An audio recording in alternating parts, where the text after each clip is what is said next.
जा रहे हैं हम? भीमा शंकर। कहाँ पे पड़ता है ये? पुणे और मुंबई के बीच में। ओके, मुझे नहीं पता था।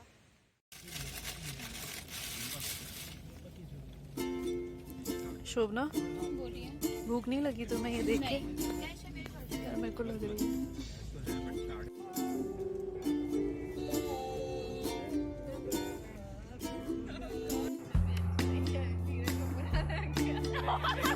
मेरे को बुरा नहीं लगा, मैं अपना बोलने वाला था यार। आप लोग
फाइनली 5 घंटे ट्रेवल करने के बाद हम भीमा शंकर विलेज पहुंच गए थे। मुंबई से यहाँ पहुंचने के लिए आपको 5 से 5.5 घंटे लगेंगे बाय कार। अगर आप ट्रेन से जाते हैं तो उसके लिए टाइमिंग्स अलग होंगे, बट बाय कार अगर आप जाते हैं तो उतना टाइम आपको लगेगा। प्रसाद कहाँ से लेना मुझे? यहीं से ले लेते हैं प्रसाद, और कहाँ से लेंगे? 250 सीढ़ियाँ है ना यहाँ पे? बहुत ज्यादा है यार 250 सीढ़ियाँ।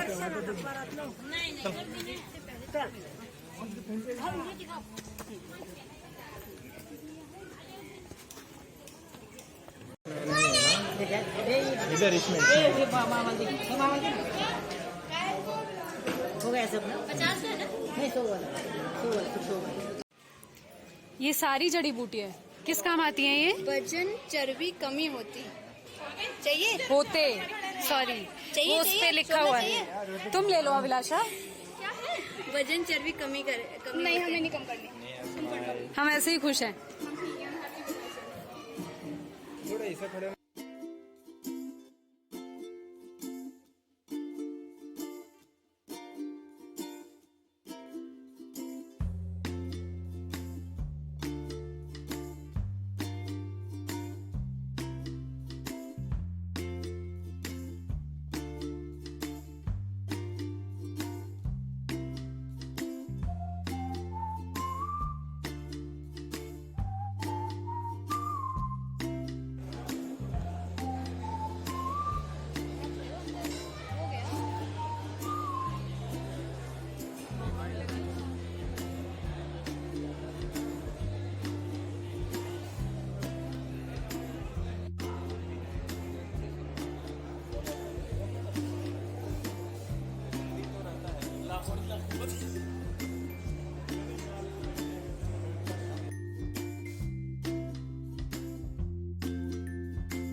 फाइनली हम दर्शन के लिए पहुंच गए थे और ये सामने जो आप गेट देख पा रहे हैं ना, इसके अंदर ही भगवान शंकर के दर्शन आपको शिवलिंग के रूप में होते हैं और उन्हीं को भीमा शंकर नाम से जाना जाता है।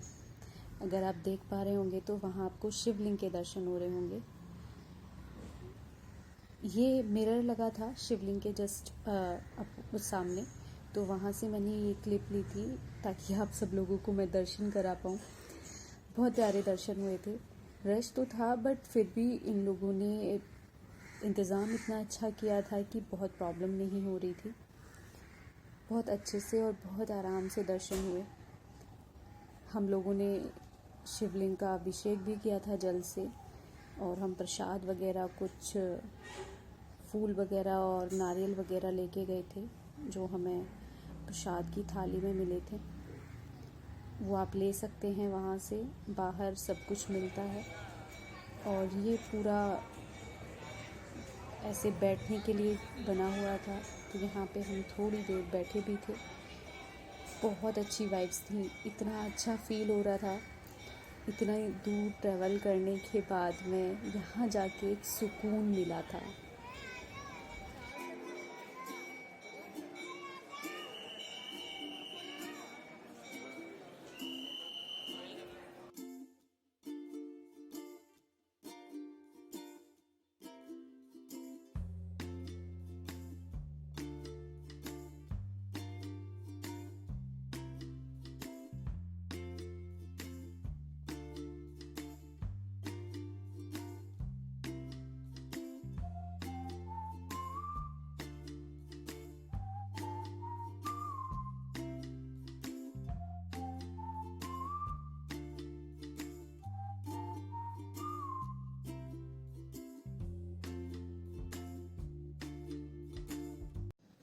फाइनली हमने दर्शन कर लिए थे और अब हमें वापस 250 सीढ़ियाँ चढ़ के ऊपर जाना था, जो कि हम लोगों के लिए बहुत बड़ा टास्क हो गया था। हमें बहुत तेज भूख लगी थी और हम बहुत थक गए थे। शोभना, अपना अनुभव बताओ, कैसे दर्शन हुए आपको? बहुत बढ़िया दर्शन हुए, बहुत अच्छा लग रहा है मुझे तो। मन की शांति मिल गई है बहुत ज्यादा। आप बताइए। बहुत अच्छा लग रहा है। तुम बताओ धीरज, अच्छे से बताना, तुमसे बहुत उम्मीद है। यार हमारी उम्मीद है तो सब भगवान की। ये भगवान, भगवान से उम्मीद है। वही बोल रहा हूं। यहाँ हो रही है चाय पे चर्चा और हम लोगों को बहुत तेज भूख भी लगी थी। महाराष्ट्र में समोसा मिलता तो है, पर उतना अच्छा मुझे नहीं लगता, टू बी फ्रैंक। और यहाँ पर समोसा नहीं था, अदरवाइज तो हम लोग चाय और समोसा खाने वाले थे, क्योंकि हमने सोचा था लंच यहाँ से बाहर निकल के करेंगे। बट हमें यहाँ बड़ा पाव मिला एंड ट्रस्ट मी, पहली बार मैंने 2 बड़े पाव खाए, बिकॉज वो काफ़ी ज़्यादा टेस्टी थे, बहुत टेस्टी थे। तो हमने बड़ा पाव खाया चाय के साथ, जो कि बहुत टेस्टी था। धीरज बताओ क्या है ये? मुझे नमक सच में मुझे नमक लगा। महाराष्ट्र में चटनी है, लहसुन क्या नाम का इसका? चटनी रहता है। लहसुन का चटनी नहीं तो घाटी चटनी बोलते हैं। घाटी चटनी, ठीक है। सूखा चटनी भी बोलते हैं, वड़ा पाव के साथ सबसे फेमस है। अब टाइम था वहाँ से निकलने का। हमने दर्शन बहुत अच्छे किए थे और सब लोग बहुत खुश थे दर्शन करके। तो अब हमें वापस मुंबई की तरफ निकलना था। यहाँ से हमें 5 घंटे फिर से लगने वाले थे वापस मुंबई आने के लिए, तो हम थोड़ा जल्दी ही वहाँ से निकल गए थे।